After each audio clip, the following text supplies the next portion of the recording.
dove in and did so much of her own stunts and the action.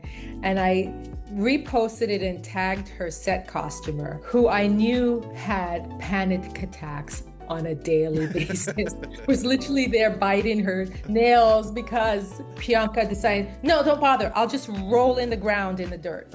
And dropping and messing herself up in all the leaves and the dirt and then getting up and saying, I'm ready. And I'm like, now I've got to match all 6 of those. Welcome to the Costume House with Spencer Williams, a podcast dedicated to the art and storytelling of costume design in film and television. I'm your host, Spencer Williams, and for today's episode, we're heading to the shores of a sun-soaked island where secrets, survival, and spectacle collide. We're talking about the new film, The Bluff. I'm so excited to welcome back a longtime friend of the podcast, costume designer Antoinette Messam, to talk about her work on this sweeping, high-stakes story. The Bluff follows a Caribbean woman whose hidden past resurfaces when her island is invaded by a ruthless crew of pirates, setting the stage for a story of resilience, identity, and confrontation. In our conversation, we dive deep into the research that informed the distinct worlds within the film, from the clothing of the island's community to the visual language of the pirates themselves. We talk about the challenges and thrills of designing for a pirate crew, the striking presence of Bloody Mary's legendary cuirass, and how elements like blood, salt, and sand quite literally shape the costumes on screen. And of course, we had to talk about an unforgettable moment at the Bluff red carpet, one that made my costume nerd heart absolutely scream. So without further ado, let's step inside the costume house.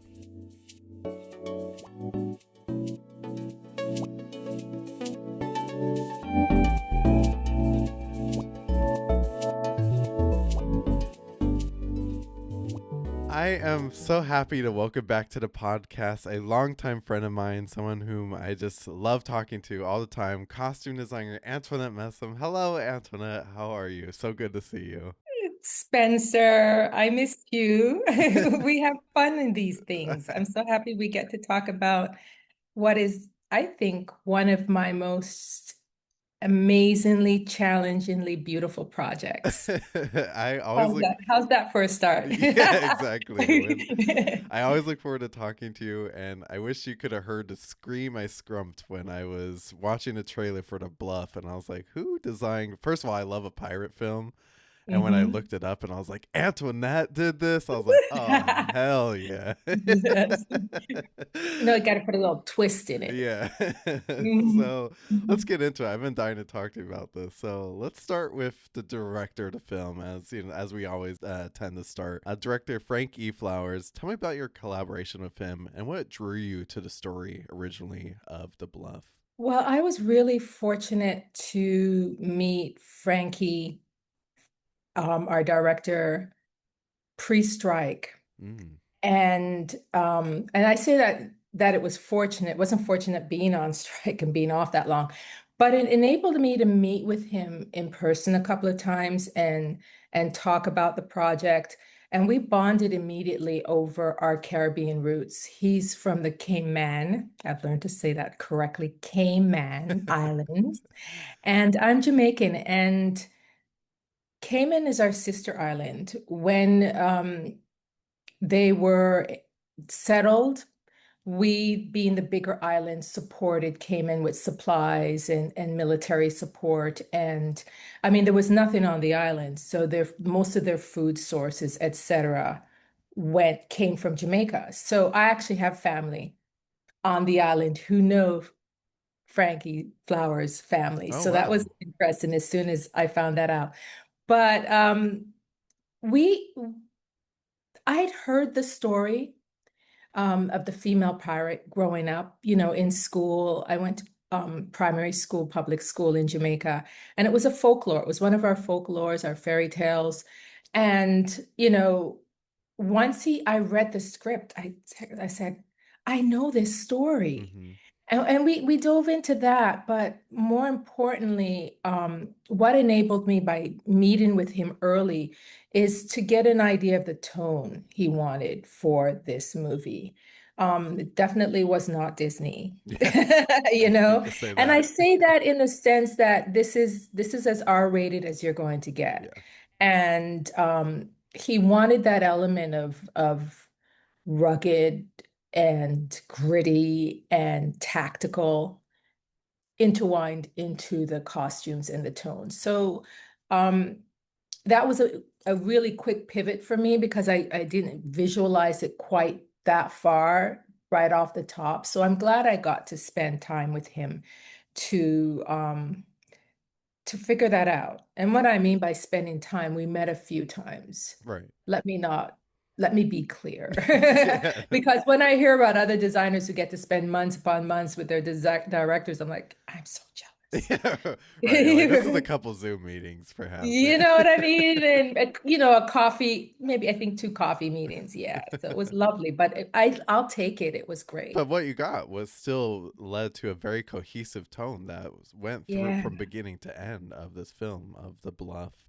So I don't get to talk about pirate-esque stories very often on this podcast. Honestly, it's something that I feel like I've been missing out on. I mean, yeah, we've talked about pirates before, but so now that I get to talk to you, I'm kind of want to nerd out a little bit on this with you for a Okay. little bit. So can we just talk about the research for a little bit, talking about pirates? So, where do you start with this in terms of the research process, diving into the inspirations behind this film and later your characters?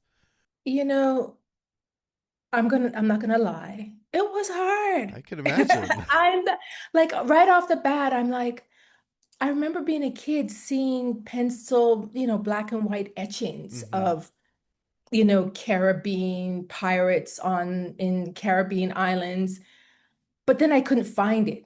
And I was in LA at the time, and I couldn't find anything other than what was online, or I was shown some AI generated very risque images which were Yeah. not practical or organic. Or our minds are so And like Disneyfied at this point too. yeah, so I stepped off that lane for a second and started researching the Caribbean islands during that time, Victorian time. And I lucked out because I found a Caribbean archive of black and whites and early etchings and paintings in a collection. And I sourced the collection to our Art Gallery of Ontario, AGO in Toronto. So guess who gets on a plane? Because I knew the curator just by chance, fluke, and I said thank you to the costume gods. And I got on a plane and I was allowed access, and they put the white gloves on, and somebody was watching me in the corner to make sure I didn't touch anything incorrectly. But I got access to this most incredible research I've ever discovered in my life, like literally leather bound Wow. in boxes. I have sent you a picture so you see it. Like I'm going through original very first photographs from this collection of people in Jamaica, St. Lucia, Martinique. And what I was able to see right off the bat is the difference between the English Hmm. settled islands and the French, and how their hair, the head wraps and the jewelry. Like there was very much a wave of let us present ourselves in a way that was beautiful and becoming artisan courtesan style with the French islands, and then with Barbados, Jamaica, Cayman Islands, you saw that these were settlers who were working. These were former slaves that were a little more rustic and threadbare. And I was able to pull from the sailors and the farmers a visual that I presented to our director and our art director and the DOP. Like I was able to share all these references with the entire heads, the crew, head, hair, and makeup to say, look what I've discovered, so that we'd all have access, not only for um, props and set deck, but for hair and makeup and costumes. I mean, props was like thank Yeah. you. You know? So it was a gold mine and it was really, really helpful. And again, it was a fluke, but I went there and just by chance I went to the CAFCAD library because a lot of us in the early days donated extra. I was moving out of Toronto. I gave them a lot of my reference material that I didn't feel I could bring with me to Hmm. California. And I found my pirate book. Well, of course. The only one, and I have references of black and white etchings that I remembered from a child of just these stories of realistic imagery that I could see then where someone would have taken that and created something like Pirates of the Caribbean, you Hmm. know? But what it gave me was a silhouette for my sailors from the town and the sailors on the boat, the base. And then we of course separated them and added to it. Yeah. You actually mentioned working with the other, how, this naturally got to collaborate with the other department heads. I was wondering if you could elaborate a little bit on that. How that must have been pretty crucial to the process of this film, seeing how It cohesive it looked. it was not only crucial, it was a gift. Yeah. I have never, in all the years I've been doing this, yes, art department's out the door, down the hall, or, a couple of floors up, couple of floors down. And of late, because I've been doing so much location prep and shoot, 5 kilometer drive to, where the art department is or the production office. And this time I got to be in the same room, same floor, same vicinity as um my Paul Ivy, my production designer. His office, I could see out my door. Oh. And I could see when the director walked by on his way to his office, which was cue for me to get up and follow. It's like, what's up? Costumes is coming to this meeting too. Yeah. But also, too, I could see them wave and say, come over. Yeah.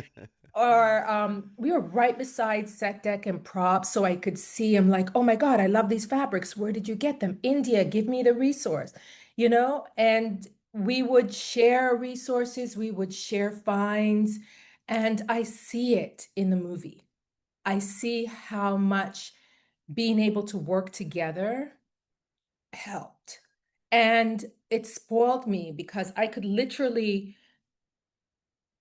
being with props, he show me something that he wants to add to a gun belt or something. And I'm like, hold on, let's get Frankie in this. And we walk to his office, which is just down the hall, Yeah.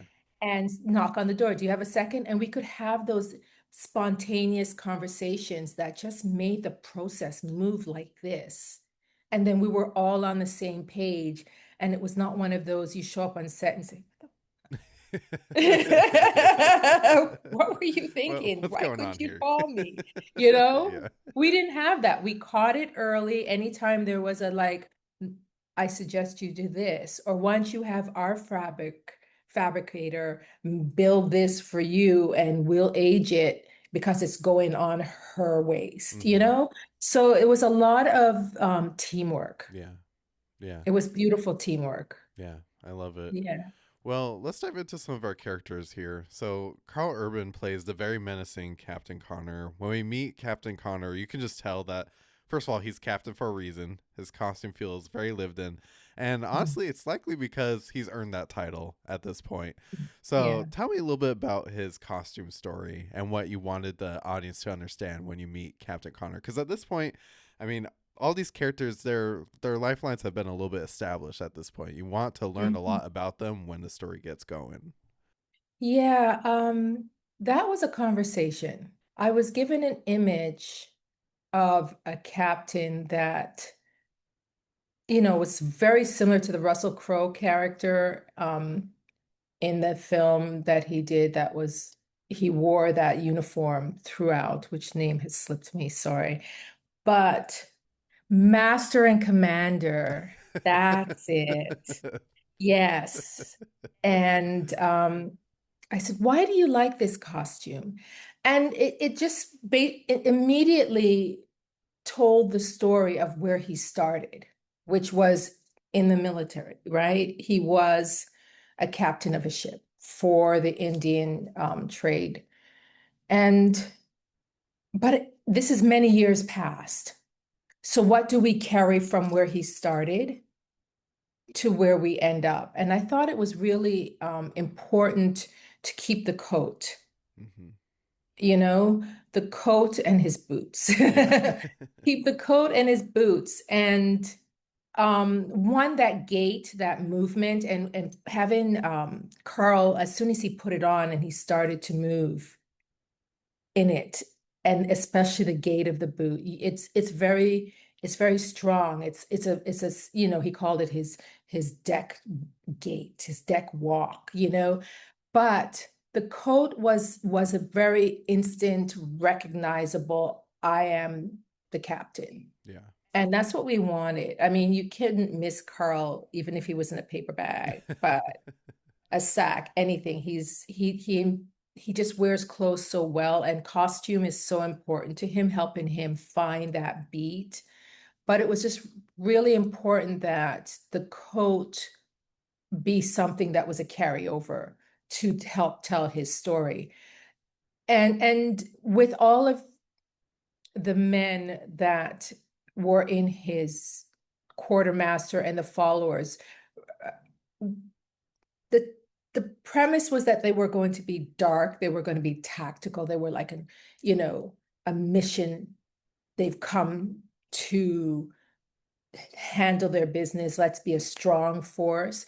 But what I shared with our director and DP is that let's texturize them. Let's Mm. not have everybody in black, because if you line them up and looked at them, they're dark, but it's degrees of dark in terms of blues and grays and even stripes under there. When you look at the quartermaster beside Captain O'Connor, you see the difference in the colorways, having some people with the similar leather vest to what Bloody Mary wore. So I just felt we could do dark without it being carte blanche, all everybody in black tactical wear Interesting. of the period. Yeah. And as costume designer, you are kind of like your own captain, but you do have a crew out there with you. Can you tell Mhm. me a little bit about your crew that was out there with you making this possible? Wow. We always say it takes a village, and boy, did I have a village on this one. Literally, our production office was in a former manufacturing office with you know warehouse at the back, and I had different in the parking lot. It kept growing. First, it started with Ager Dyers had their trailer. Then I needed the letter makers, then the fabricators, then the extra cutters.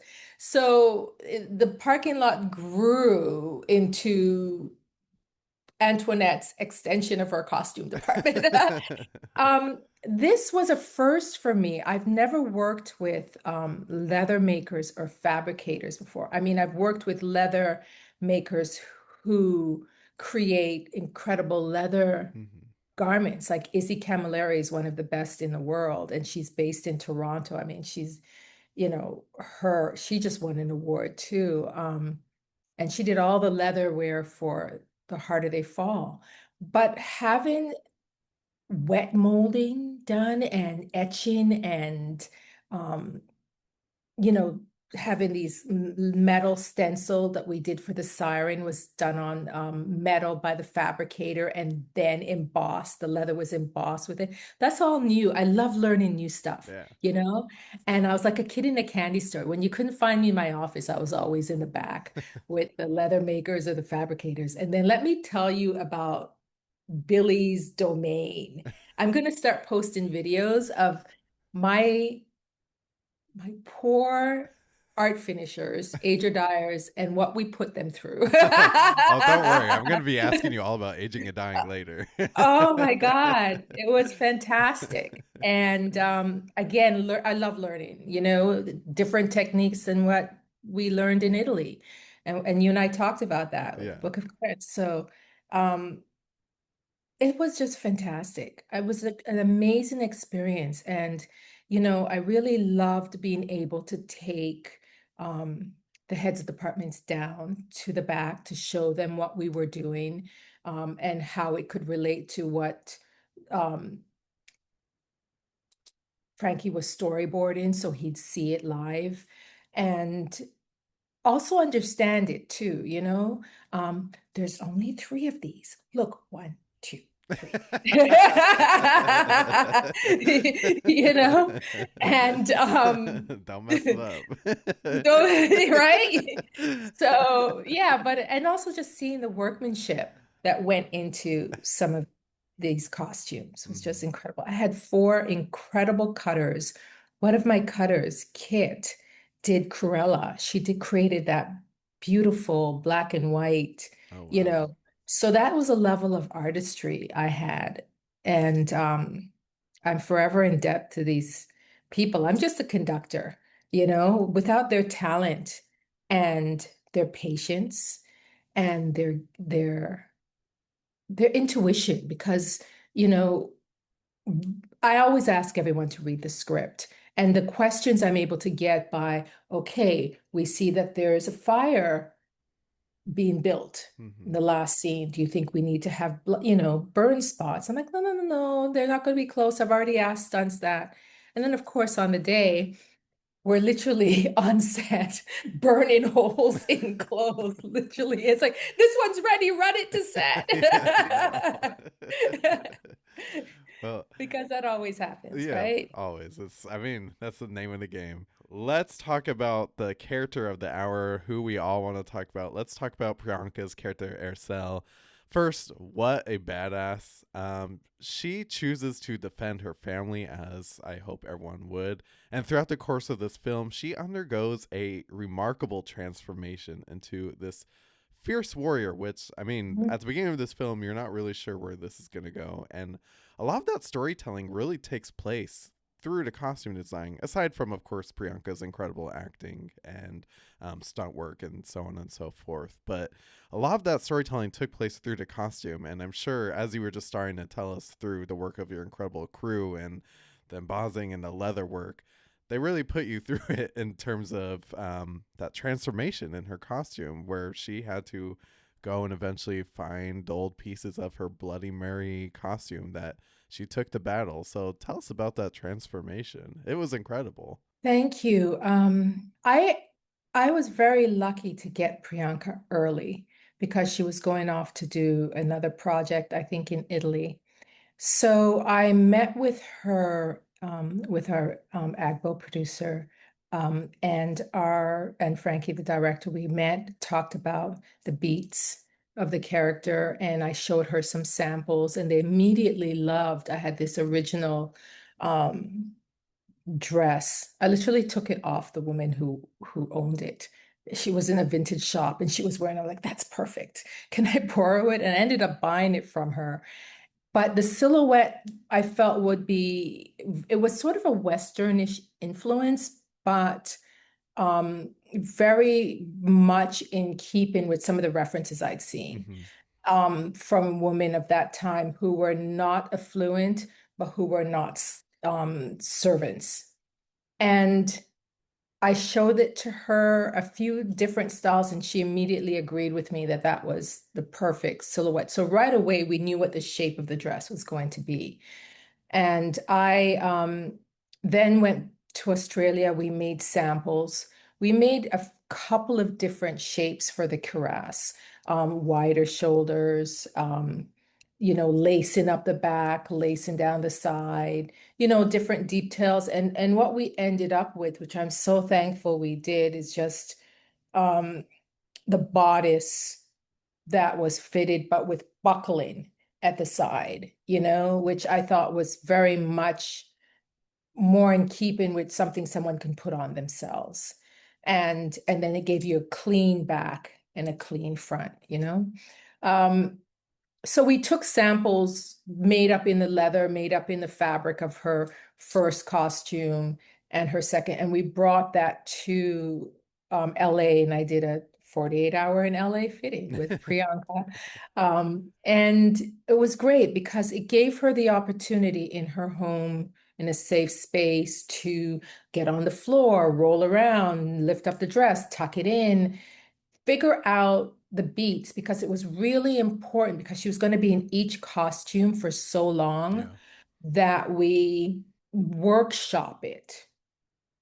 Workshop, can you do a stunt in just those? First, that was going to be a dress, the nightgown. It Hmm. was supposed to be a nightgown. And what we realized very quickly in that first meeting is she can't do all that action in a nightgown. So we shifted it to petticoat and pantaloons, which is as accurate as a nightgown, but just much more practical. So that when she threw on the dress, she only, scripted, but also practical wise, she only had time to take off the bloody top and put the dress over the bloody pantaloons, you know? So those are the kind of beats that having her early and meeting with her and going through what was the right boot, what did she feel comfortable running in, fighting in, all those things, because she doesn't change her boot when she changes from Ursel to Bloody Mary. So those are the things that, again, it was a gift to be able to do that with her prior because we still had work to do when she got there a week before camera. But now I'm in a queue. I'm behind hair and makeup tests, behind all the stunt rehearsals. And, so having that early time with her was amazing. Talk about the detail on the cuirass too. I mean, there's like a siren on it. There's so much Oh, detail. I love going on your Instagram and yeah. just, I mean, just scrolling through these pictures. I mean, every time I look at it, I see something new. And my team is posting too, which is incredible. And I'm just reposting some of their Yeah, beautiful well, ones. that's maybe what I'm looking Um, at, but still, it's gorgeous.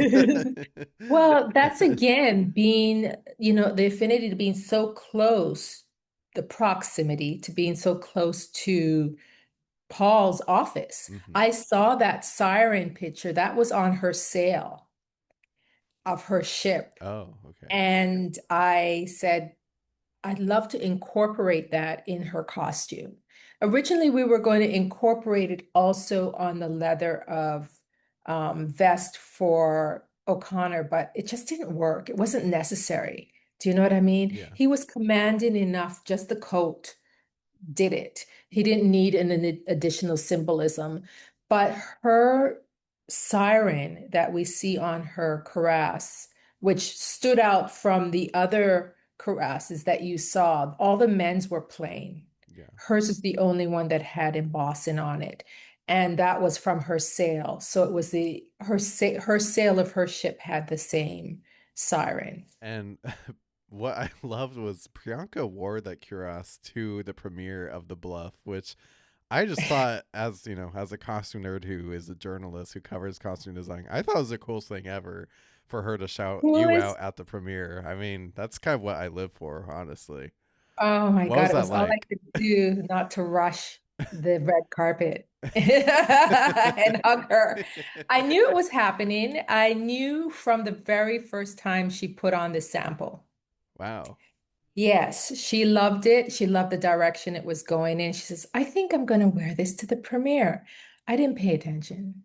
You're like, okay. I was like, yeah, yeah, yeah, sure. I really, thank you so much. I'm honored. And I moved on. And then at wrap, she's like, I need these, because I'm wearing them for the premiere. And I'm like, oh, okay. Well, I'll give you the original sample, which was beautiful and clean and all pretty, Not no covered in aging, no guts. scar, no nothing. And no, she wanted the one she wore, Wow. actually wore. I mean, they buffed it up a little bit, which was pretty, but it has all the marks from the fight, from our agent on it. And she looked fantastic. It's probably one of, at this time, one of the most iconic moments for me. I mean, I text her to say I was emotional because I couldn't believe, you know, that this was, she sent me a message, I think the 10 or 11 o'clock that night. And I sent back that I'm emotional about it because it was, that's an honor. I think that's the ultimate honor when you're actor loves their costume so much, either they want to, if they want to keep it as a memento, or because they want to wear it again, that's one kind of honor. But to premiere in it, I don't know if anybody else has done that. If you know, let me know, because I was I can't flabbergasted. I can't think of many. I mean, no one's coming to mind, but I think it just shows just how valuable costume designers are to this process as a whole. And like, like we talk about all the time, these films that we all love so much, or TV shows, whatnot, would not be possible without costume designers like you who make these stories come to life. And this was just like a huge example of, and Oh, Priyanka, thank you. made that statement in front of everybody, even though if people might not know that was happening. That's what that statement was to me. So I thought it was very important, and props to Oh, thank Priyanka you for so making that much. happening. So, Yeah, I was just told recently that the costumes took them immediately to where they needed to be mhm, in that movie. You knew who was who. It was very clear yeah, from the town dwellers to the pirates. And something that they asked me, which I get asked all the time, and it's again something, harken back to your question you asked me earlier about working with Frankie, and our conversations and collaboration. We were both of the same mind that this was an outing for the settlers. They were going to see a ship off. They had music. They were, doing, it was a party. They were in their Sunday best. Their clothes were clean, as prepped as they could be. They weren't in their farmers' clothes or their sailors' clothes that they you see the wear and tear. This was their Sunday best. mhm, And they recognized that, and wanted to check in with me if that was purposeful. And it was very purposeful. We wanted to show that these people were coming in to celebrate, and then this happened, that they were invaded. right. Well, as we kind of start to wrap up, though, I mean, as we're talking about people in their Sunday best, I love talking about the aging and dying, as we were starting to talk about. I mean, let's talk about the breakdown and the salt and the sand and a whole lot of blood too. Tell me about how this played a part in the overall process and your team, and the continuity of it all, and tearing these costumes apart, and it was a lot too. I loved it.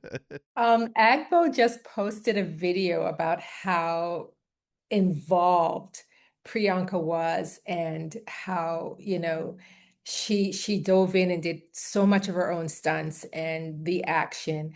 And I reposted it and tagged her set costumer, who I knew had panic attacks on a daily basis, was literally there biting her nails, because I have a video and I'll post. I have so much footage. Priyanka decided, no, don't bother. I'll just roll in the ground in the dirt, and dropping and messing herself up in all the leaves and the dirt, and then getting up and saying, I'm ready.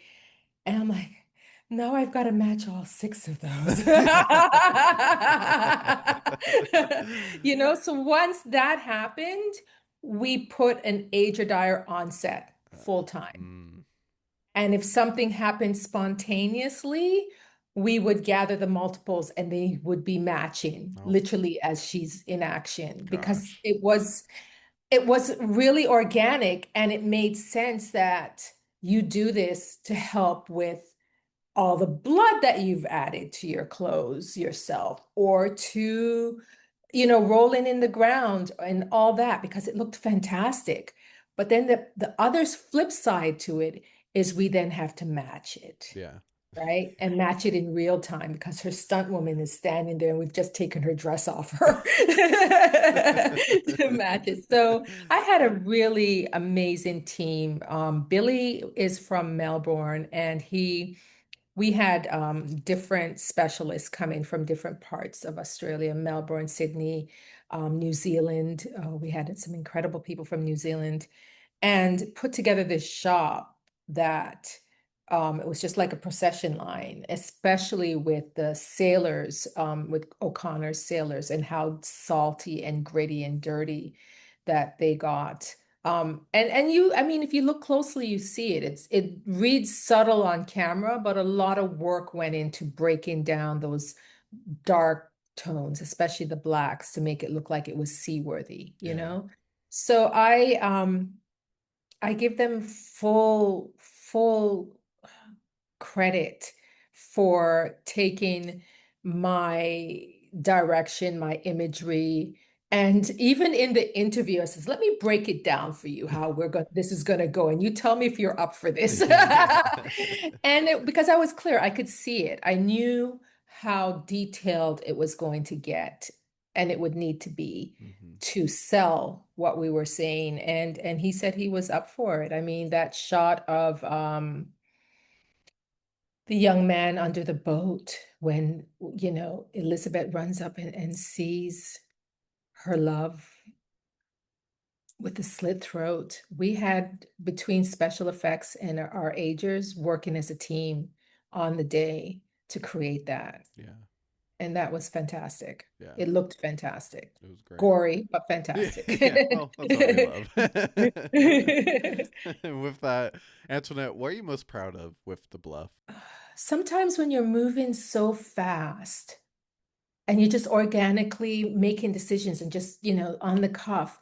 And then at the end, you're like, oh my God, is it all going to come together?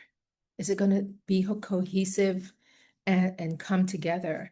And I have to say, I am so proud of how well it came together. Hmm.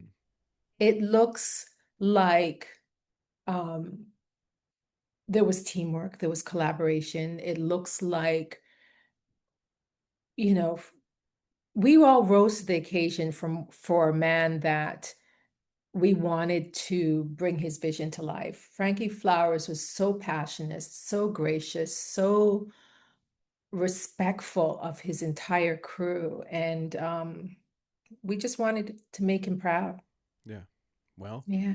I think you all did because it was an incredible film. It felt very cohesive. Costume designer Antoinette Messam, thank you so much for joining me. I love this film. Uh, Congratulations, and congratulations to all your crew. Like I said, it just felt so cohesive and transportive. It just took you back to that time. And I don't know. I just feel like I'm due for a rewatch already. So I hope everyone yes. listening goes and watches The Bluff. It's such a fun film. Thank you for joining me, Antoinette. It's so good to see you and Thank talk to you. you. Yes. And I'm so glad you liked it. I really am.